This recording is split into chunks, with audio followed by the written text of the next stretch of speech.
अब हमने फार्मूले पढ़ लिए हैं सारे, तो अब हम लास्ट ईयर क्वेश्चन करते हैं जो लास्ट ईयर में आया हुआ है। क्या है देखिए क्वेश्चन, जैसे मैंने बताया था क्वेश्चन को पहले देखिए और हम कौन सा फार्मूला यूज करना है। ठीक है, मैंने फार्मूले वाला वीडियो डाल दिया है। इलेक्ट्रिक मोटर क्या करता है, 5 एम्पियर करंट लेता है। ठीक है, पहले स्टेटमेंट को अच्छी तरह से पढ़िए कि वो आपसे पूछना क्या चाह रहा है, आपको क्या क्या दिया हुआ। पहले तो आपको ये पता होना चाहिए आपके पास फार्मूला क्वेश्चन को निकालने के लिए क्या क्या गिवन है। ठीक है, और हमें निकालना क्या है। ठीक है, तो देखिए आपको क्या है, इलेक्ट्रिक मोटर दे रखी है जो 5 एम्पियर करंट लेती है 220 वोल्ट लाइन से, मतलब 5 एम्पियर करंट लेती है। मतलब पहले आप लिख लीजिए जो चीज हमें दे रखी है वो हम लिख लेते हैं। ठीक है, हमें करंट दे रखा है, मतलब करंट की वैल्यू कितनी दे रखी है बताओ शाबाश। करंट की वैल्यू दे रखी है 5 एम्पियर, तो हम आई से रिप्रेजेंट करते हैं। ठीक है, 5 एम्पियर दे रखी है और 220 वोल्ट, मतलब ये हमें पोटेंशियल डिफरेंस दे रखा है 220 वोल्ट का। ठीक है, अब हमें निकालना क्या है देखिए, डिटरमाइन द पावर। ठीक है, पावर निकालनी है और दूसरा क्या निकालना है, 2 घंटे में कितनी एनर्जी खर्च हुई वो निकालनी, एनर्जी कंज्यूम इन 2 आवर्स। ठीक है, तो सबसे पहले देखिए अपने को निकालना है पावर। जस्ट अभी मैंने पावर का फार्मूला आपको बताया था। पावर का फार्मूला क्या होता है, P बराबर वी आई। ठीक है, P बराबर वी आई। अगर मान लीजिए फिर भी ये फार्मूला याद नहीं रहता है तो इसका थोड़ा सा एक तरीका और है। जैसे 5 और 6, मतलब पावर से P निकलता है ना, P से 5 और 5 के बाद में क्या आता है, 6 आता है। 6 को रोमन पत्ती में कैसे लिखते हैं, ऐसे लिखते हैं ना, वी आई। ऐसे मान लो बाई चांस याद नहीं रहे आपको, 5 बराबर 6, 5 के बाद क्या आता है, 6 आता है। बाई चांस फार्मूला आपको याद नहीं रहे। अब क्या, अभी ये देखना है कि पावर की तो आपने 3 फार्मूले पढ़े थे और मैंने आपको बताया था अकॉर्डिंग टू कंडीशन फार्मूला लगाना है। तो आप वी आई लगाओगे, आई स्क्र आर लगाओगे या वी स्क्र बाई आर लगाओगे। अब मैंने बताया था कि आपको कंडीशन के अकॉर्डिंग देखना, अभी क्या दिया उसी हिसाब से फार्मूला क्वेश्चन निकालेंगे। अपने को वी और आई दे रखा है तो हम पहला फार्मूला यूज करेंगे। ठीक है, वी गुणा में आई, तो वी का मान कितना है 5 और आई का मान कितना है 220, तो इसका 1100 वोल्ट आ जाएगा इसमें। ठीक है, 5 गुणा 220 1100 वोल्ट, तो ये आपका पावर आ गया। ठीक है, अब हमें एक और निकालना है, इसमें दूसरा क्वेश्चन भी दिया हुआ है, एनर्जी निकालनी है। जस्ट अभी पढ़ा है हमने, क्योंकि देखो अगर आपको एनर्जी निकालनी है तो फार्मूला आपको निकालना भी आना चाहिए। पावर क्या होता है, वर्क डन बटे टाइम या एनर्जी बटे टाइम भी कह सकते हैं आप इसको। तो एनर्जी कितना होगा, पावर गुणा टाइम। ठीक है, अब देखो क्या यहाँ पर पावर हमने निकाल दी है, बिल्कुल निकाल दी है। टाइम क्या दे रखा है आपको, टाइम दे रखा है 2 आवर्स, निकालते हैं इसको। तो एनर्जी जो होगी वो कितनी होगी, पावर गुणा में टाइम। पावर कितना है 1100 वाट और टाइम कितना है बताइए, 2 आवर्स। ठीक है, अगर इसको आप वाट आवर में निकालना चाहते हैं तो वाट आवर में आप सीधा निकाल सकते हैं, क्योंकि वाट और आवर ही बनेगी यूनिट इसकी। सेकंड में हमने चेंज नहीं किया तो आप इसको ऐसे निकाल सकते हैं, कोई दिक्कत नहीं है। क्योंकि आपको सिर्फ ये नहीं, अगर स्पेशली पूछे कि आप इसको जूल में निकालिए तो आप जूल में निकालेंगे। ठीक है, तो क्या आ गया 2200 वाट आवर। ठीक है, अब इसको किलोवाट आवर में बदल दो आप, 2200 का 1000 से डिवाइड करेंगे 2.2 किलोवाट आवर्स आएगा।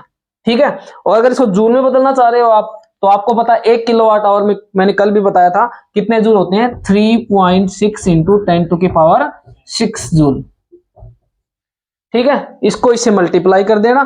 ठीक है, अगर शुरू से जूल में बदलना चाहो तो आवर्स को टाइम, अगर आपको स्पेशली बोले तो जूल में आपको निकालना पड़ेगा, यहां तक कोई दिक्कत नहीं किसी में। ठीक है, तो मैंने आपको यही बताया था कि आपको फार्मूला कौन सा यूज करना है अकॉर्डिंग टू द कंडीशन, क्या दिया हुआ है। ठीक है, उसी हिसाब से उसका फार्मूला यूज करना है। तो पहले आपको फार्मूले आने चाहिए, फार्मूले से पहले कंसेप्ट आना चाहिए कि होता क्या है। कंसेप्ट से पहले, क्योंकि आपको कई बार क्या होता है फार्मूला पता है P बराबर वी आई, लेकिन आधे बच्चे फार्मूला जरूर पता है लेकिन ये नहीं पता V क्या है, I क्या है, वो भी गलत है। आपको सारा पूरा पता होना चाहिए तभी आप न्यूमेरिकल निकाल सकते हैं। और मैंने इसका फार्मूला अगर भूल जाते हैं तो एक बार फिर से रिपीट कर रहा हूं कि 5 और 6 आप याद रखिए, P से 5 6, तो P हो गया, 5 से तो P लिख दिया, 5 का P आ गया और 6 को रोमन पद्धति में लिखेंगे तो वी आई। ठीक है, अगर बाई चांस आप भूल जाते हैं तो, वैसे भूलने का नहीं है, अगर आप प्रैक्टिस करेंगे तो फार्मूले कभी नहीं भूलेंगे, न्यूमेरिकल निकालेंगे। जितनी ज्यादा प्रैक्टिस करेंगे आप लोग उतने ही फार्मूले आपके दिमाग में ऑटोमेटिक सेव होते रहेंगे। ठीक है, अगला क्वेश्चन न्यूमेरिकल करते हैं। देखिए लास्ट ईयर न्यूमेरिकल ये भी, इलेक्ट्रिक रेफ्रिजरेटर 400 वोट ऑपरेट होता है इन 10 आवर्स। ठीक है, 10 घंटे मतलब चलता है वो रेफ्रिजरेटर, 400 वाट का है। तो अपने को एनर्जी की कॉस्ट निकालनी है 30 डे के लिए, मतलब एक महीने में 4 रुपए के हिसाब से पर किलोवाट आवर के हिसाब से उसने कितना खर्च किया, उसकी कीमत निकालनी है। आप कितना उसने बिजली मतलब जो बिजली का बिल आता है वो भी ऐसे आता है कि कितना उसने खर्च किया, एनर्जी को कितना खर्च किया। अगर एनर्जी की जो रेट दे रखा है वो कितना है किलोवाट आवर पे, 1 किलोवाट आवर का कितना रेट है, 4 रुपए। ठीक है, हमें ये निकालना। तो मैंने आपको बताया था पहले क्वेश्चन को देखें अच्छी तरह से। ठीक है, आपको मैंने पहले ही बता रखा फार्मूला आपको पता होना चाहिए। तो इसको सोल्व कैसे करेंगे देखिए। वही चीज है मैंने पहले देखा, आपको बता रखा क्या दिया वो लिखिए इसके अंदर, जो चीज दे रखी है पहले क्या क्या दे रखा है अपने को। ये दे रखा है, देखो क्या दे रखा है, इलेक्ट्रिक वाट। आपको ये भी पता चल जाता है, यूनिट से ही पता चल जाता है कि आपको पावर दे रखी है, करंट दे रखा है, क्या दे रखा है। तो वाट यूनिट है, तो पावर कितनी दे रखी है, मतलब 400 वाट। ठीक है, उसके बाद ऑपरेटेड इन 10 आवर्स, इसका मतलब टाइम कितना दे रखा है, 10 आवर्स दे रखा टाइम। ठीक है, और हमें निकालनी है, पहले एनर्जी निकालेंगे, उसके बाद में ही तो हमें पता चलेगा ना भाई, हम एनर्जी की वैल्यू निकालेंगे उसके बाद में हम उसका कॉस्ट निकाल पाएंगे। ठीक है, तो हमें ई निकालनी है। तो ये अपने को समझ में आ गया इस क्वेश्चन का कि हमें दिया हुआ क्या है। और इसने एक चीज और कही है, मेन पॉइंट और देखिए कि ये 30 डे तक ऑपरेट होता है, मतलब 30 दिन, प्रत्येक दिन ये 10 घंटे चलता है। पर डे बोला ना इसने, देखिए यहाँ पर देखिए प्रत्येक दिन 10 घंटे चलता है और एक महीने चलता है। हमें एक महीने की एनर्जी का खर्च निकालना है। ठीक है, तो देखिए एक दिन तो 10 घंटे, 30 दिन कितना चलेगा, 30 से मल्टीप्लाई कर दो, टोटल टाइम कितना हो गया आपके पास, 300 आवर्स हो गया।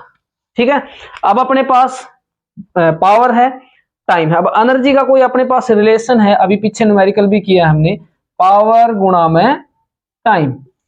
तो देखिए पावर कितनी दी हुई है, 400, और टाइम कितना है आपके पास, 300 आवर्स।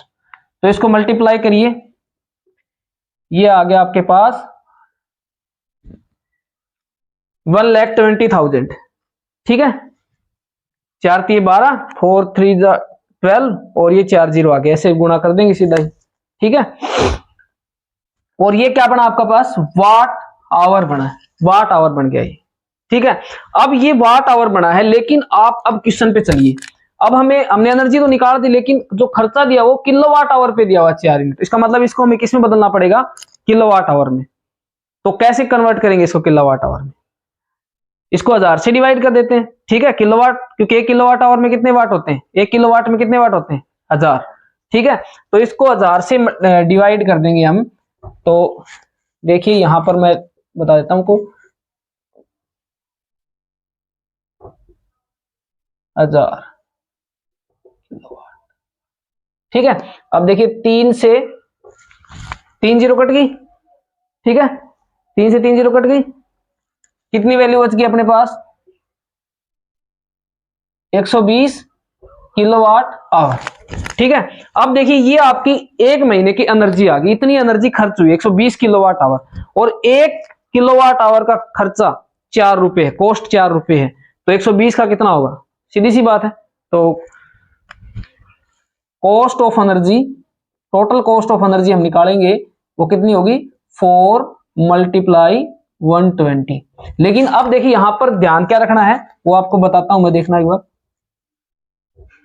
ये तो आ गया, लेकिन आज कई बार बच्चे क्या करते हैं, इसमें वाट लिख के आएंगे, कुछ एम्पियर वगैरह, ऐसे यूनिट नहीं लिखनी, क्योंकि हमें कॉस्ट निकालनी है। तो रुपए आ गया, अभी इसकी यूनिट क्या होगा, 480 रुपए इसका कॉस्ट आ गया। यहां पर गलती नहीं करनी, कई बच्चे जल्दी जल्दी में गलती कराते हैं, 480 वाट लिखे आए। तो इस चीज का ध्यान रखना, जब आप कॉस्ट निकाल रहे हो, कीमत निकाल रहे हो उस एनर्जी की, तो आपको पता है वो रुपए में ही आए, क्योंकि हमें एक कॉस्ट की कीमत दे रखी है 4 रुपए।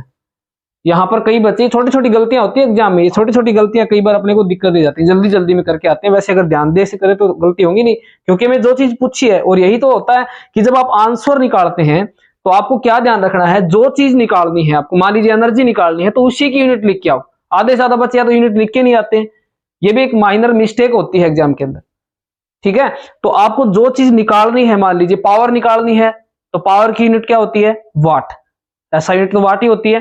तो इस तरह से आपको ध्यान रखना होता है। कई बच्चे छोड़ आते हैं, या फिर कोई दूसरी यूनिट जल्दी जल्दी में दूसरे दिखाते हैं। जैसे मैंने अभी बताया कॉस्ट वाली यूनिट, कई बार हम एग्जाम में पेपर देखते हैं तो वहां पर क्या होता है कि रुपए की वजह कोई वाट लिखा मिलता है, जल्दी जल्दी में ऐसा होता है। हालांकि जो अच्छी तरह से करके गया है वो गलती नहीं करेगा, लेकिन हम थोड़ा सा न्यूमेरिकल को जल्दी करने के चक्कर में ऐसी गलती कर देते हैं, छोटी छोटी मिस्टेक आपकी बड़ी मिस्टेक बन जाती है। ठीक है, तो इस चीज का आपको ध्यान रखना है। अब हम अगला न्यूमेरिकल करेंगे। अब अगला न्यूमेरिकल करते हैं, ठीक है, ध्यान से देखिए। 125 joule of heat is produced each second in 6 ohm resistor. तो मैंने बताया ना, जो चीज दे रखी है वो लिख लेते हैं पहले, ठीक है, जो चीज दे रखी है वो। और find the potential difference across the register, आपको पोटेंशियल डिफरेंस निकालना है। ठीक है, तो देखिए कैसे निकालेंगे। क्या दिया हुआ देखो, 125 जूल ऑफ हीट, इसका मतलब H की वैल्यू दी हुई है 125 joule. Heat is the form of energy, तो जूल में लिखी जाएगी ये। ठीक है, प्रोड्यूस ईच सेकेंड, ठीक है, इन 6 ओम रेजिस्टेंस और 6 ओम रेजिस्टेंस। ठीक है, और ईच सेकेंड का मतलब प्रत्येक सेकेंड में, इसका मतलब टाइम कितना है 1 सेकेंड। ठीक है, प्रत्येक सेकेंड में इतनी जूल हीट प्रोड्यूस होती है, तो मतलब टाइम कितना हो गया 1 सेकेंड। क्लियर, ये चीज अपने को दे रखी है। हमें निकालना क्या है, पोटेंशियल डिफरेंस V निकालना है। अब आपके देखिए यहां पे कैसे इस क्वेश्चन को करना है, क्या आइडिया रहेगा आपका क्वेश्चन का। ठीक है, तो आप लोगों को एक चीज समझ में आ गई कि H, R और T से कोई हमने एक रिलेशन पढ़ा हुआ है। ठीक है, जो मैंने फार्मूला भी बताया था, वो क्या होता है, H बराबर I square RT, joules law of heating effect. और इसका मैंने आपको तरीका भी बताया था ना, कि हनुमान जी की आरती मैंने 2 बार करी, सुबह और शाम लगा लो जैसे भी आरती हो। ठीक है, लेकिन अब ये फार्मूला अपने को पता है, और मैंने आपको बताया था अकॉर्डिंग टू कंडीशन फार्मूले यूज करने हैं आपको। ठीक है, तो I स्क्वायर RT अपने पास, लेकिन यहां पर R भी है, T भी है, लेकिन I नहीं है, हमें पूछा V है। ठीक है, तो हम क्या करेंगे, हमें क्या करना पड़ेगा, इस फार्मूले को V की टर्म में लिखना पड़ेगा। चाहे आप कैसे भी लिखो, आपको इसमें कोई न कोई ऐसी चीज मिलेगी तो V की टर्म में आप लिख सकते हैं इसको। तो कैसे लिखेंगे, देखिए I की वैल्यू हम पढ़ चुके हैं, I क्या होता है V बटे R, क्या V बटे I क्या होता है R, तो V बटे R क्या होगा I according to Ohm's law.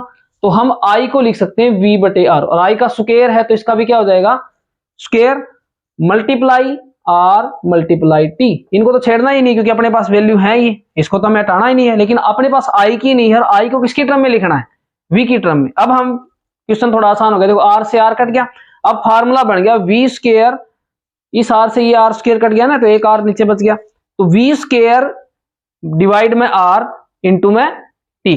ठीक है, तो अब ये फार्मूला हम यहां लगाएंगे। ठीक है, ये कैसे निकाला आपको समझ में आ गया होगा। हमें V निकालना है, तो H बराबर V स्क्वायर R, ठीक है, गुणा में T। क्लियर, अब देखिए V स्क्वायर V कितना दिया हुआ है, ये तो निकालना है। ठीक है, ये तो हमें क्या हुआ है निकालना है। R दिया हुआ है, T दिया हुआ है, तो एक काम करिए V को एक साइड में रख लेते हैं, बाकी को एक साइड में रख लेते हैं। क्या होगा V स्क्वायर बराबर H मल्टीप्लाई R डिवाइड में T तो 1 ही है, H और R की मल्टीप्लाई करेंगे, H 125 और R कितना है 6 और T कितना है 1, इसको मल्टीप्लाई करते हैं, 6 5 जा 30, 6 2 जा 12, 12 और 3 15 एंड 6 1 जा 1 एंड 1 कैरी हो गया, 750 हो गया अपने पास। ये आ गया अपने पास 750, लेकिन ये V स्क्वायर की वैल्यू आई है, तो V कितना होगा अंडर रूट 70। ठीक है, अब देखिए यहां पे आधे बच्चों को प्रॉब्लम आ जाती है, वहां पर वर्गमूल निकालने के लिए, मतलब निकालने वैसे प्रॉब्लम उनको आती है जिनको जल्दी से वर्गमूल निकालना नहीं आता है। तो इसका एक छोटा सा तरीका है, अगर आप थोड़ा सा देखें इसके अंदर, तो देखिए 25 का स्क्वायर कितना होता है 625 होता है, 26 का स्क्वायर कितना होता है 656, और 27 का स्क्वायर कितना होता है 27 का बताइए कितना होता है, तो बताइए 25 का स्क्वायर कितना होता है 625, 26 का स्क्वायर कितना होता है 676, 27 का स्क्वायर कितना होता है 729। इसका मतलब क्या हुआ कि ये वैल्यू कितनी आ रही है 750 आ रही है, मतलब ये वैल्यू 27 और 28 के बीच में होगी। इसकी वैल्यू होगी वो 27 और 28 के बीच में। ठीक है, जैसे मान लीजिए आपको 750 का वर्गमूल आपके पास टाइम नहीं है और आपको अप्रोक्सीमेट में वैल्यू लिखी लानी है। एक्यूरेट अगर करोगे तो वर्गमूल निकालना ही पड़ेगा। अगर अप्रोक्सीमेट वैल्यू निकालनी है तो आप ये देखिए 25 27 का स्क्वायर। तो अब देखिए, तो अब सीधी सी बात है, अंडर रूट 700 का अगर आप वर्गमूल निकालने बैठते हो और अगर आपको आपके पास टाइम कम है तो देखिए इसका मतलब ये है कि 27 से तो ऊपर ही ऊपर होगा श्योर, क्योंकि 700 कितना होता है 27 का वर्गमूल, 27 का स्क्वायर कितना होता है 729। ठीक है, तो इसका मतलब यहां पर 27 दशमलव में आएगा वैल्यू। देखिए पूरी 28 भी नहीं आएगी, इसका मतलब 27 के बिल्कुल नजदीक है, क्योंकि 29 और 50 में 21 का ही फर्क होता है, तो 27 के नजदीक है। इसका मतलब या तो 0.2 0.3 इतना मिलेगा, इतना लिख के आ सकते हैं आप। वैसे 27.2 या 27.3 अप्रोक्सीमेट लिख के आ सकते हैं। तो आपको अगर टाइम नहीं हो तो आप लिख सकते हैं, नहीं तो आपको निकालना पड़ेगा। क्लियर है? इस तरह से इन क्वेश्चन को करना। आप उनके बीच में वर्गमूल को देखिए। कई बार क्या होता है कि आपके पास वैल्यू मान लीजिए अंडर रूट 8 है, इसकी वर्गमूल की वैल्यू आपसे पूछ ले, तो आप क्या देखोगे किस किस के बीच में आता है ये? 3 का 9, 3, 2 का 4, 2 और 3 के बीच में मिलेगी वैल्यू से अप्रोक्सीमेट। यही होगा ना, 2 पॉइंट समथिंग होगी। नजदीक किसके दार आई 9 के, तो 2.5 से भी ऊपर मिलेगी। तो कहने का मतलब ये है कि आप वर्गमूल इस तरह से वैल्यू आप अप्रोक्सीमेशन में निकाल सकते हैं, कोई दिक्कत वाली बात नहीं है अगर बाई चांस अगर आपको ये आता। लेकिन आप अभी ये देखिए कैलकुलेशन होगी, ठीक है।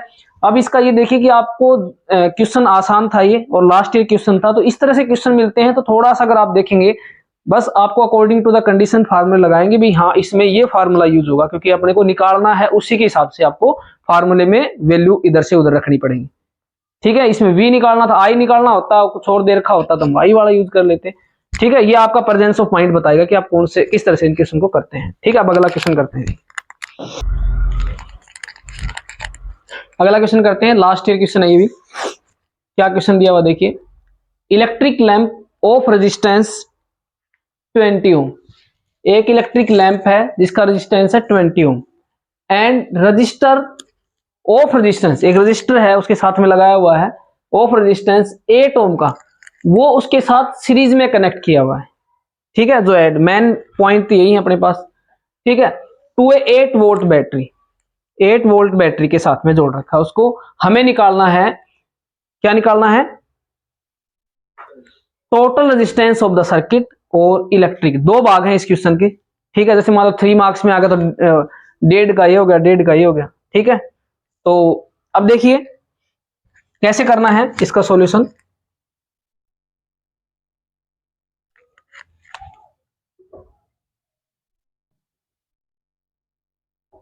देखो क्या दिया हुआ, देखिए फटाफट देखिए। एक लैंप है जिसका रेजिस्टेंस मतलब R1 दिया हुआ है 20 ओम, ठीक है, और R2 दिया हुआ है, रजिस्टर उसके साथ में सीरीज में है। अगर इसको थोड़ा सा विजुलाइज करें, डायग्राम बना के देखें ना, तो मान लीजिए ये आपका लैंप लगा रखा है और इसके सीरीज में रेजिस्टेंस है, इसको बैटरी से इस तरह से जोड़ रखा है, तो सीरीज में है, तो सीधी सी बात है क्या होगा, R2 कितना दिया हुआ है 8 ओम। ठीक है, अब अकॉर्डिंग टू द, और बैटरी जोड़ रखी इसने 8 वोल्ट की। तो देखिए अभी निकालना है टोटल रेजिस्टेंस, निकालना है सर्किट का। तो सीरीज में है टोटल रेजिस्टेंस तो आराम से निकाल सकते हैं, बिल्कुल सिंपल है, पहला भाग तो हो गया होगा आराम से। कैसे करेंगे, मैंने बताया था RS बराबर क्या होगा R1 प्लस R2, 8 प्लस 20 कितना आ गया 28 ओम, बिल्कुल सिंपल है। दूसरा भाग देखिए बी भाग, बी भाग में आपको करंट निकालना है। करंट निकालना है मतलब देखिए करंट निकालना है, तो करंट के लिए सर्किट के अंदर कितना, पूरे सर्किट के अंदर करंट कितना होगा। तो देखिए रेजिस्टेंस अभी निकाला हमने, V अपने को दे ही रखा है, simple according to Ohm's law V क्या होता है IR, क्या निकालना है I कितना होगा V बाई R, कितना आ गया 8/28। इसको और काटो तो काट दो 2/7। ठीक है, इसको सोल्व करेंगे तो 7 2 जा 14, 6 7 8 जा 56, 0.828 समथिंग आएगा। ठीक है, और लास्ट में क्या आ गया एम्पियर, ये वैल्यू आ गई। बिल्कुल सिंपल क्वेश्चन था, एक भाग से पहले हमने रेजिस्टेंस निकाला, उसके बाद में हमने करंट निकाला। तो ऐसे क्वेश्चन आपको पेपर में आ जाते हैं, बिल्कुल फ्री के नंबर होते हैं। अगर आपको फार्मूले आते हैं और आपको कंसेप्ट अच्छा आता है तो आपको टाइम भी नहीं लगता है इनमें। अगर आप थ्योरेटिकल क्वेश्चन करें, न्यूमेरिकल करें, तो न्यूमेरिकल में अगर आता है आपको तो टाइम कम लगता है बोर्ड एग्जाम में भी। ठीक है, तो इस तरह से क्वेश्चन करने कि आपको क्या दिया हुआ है, क्या निकालना है, कौन सा फॉर्मूला यूज करना है, वो आपकी प्रेजेंस ऑफ माइंड में, बार बार बताऊं, प्रेजेंस ऑफ माइंड भी जरूरी होता है जब न्यूमेरिकल करते हैं, कि आपको कई बार क्या होता है कि उस फार्मूले से वो फार्मूला निकाल के उस फार्मूले में रखना पड़ जाता है, इतना न्यूमेरिकल भी आता है कई बार। इतनी मेहनत भी करवा सकता है बोर्ड में आपसे, किसी भी एग्जाम में आपसे, ठीक है। तो अगला न्यूमेरिकल करेंगे।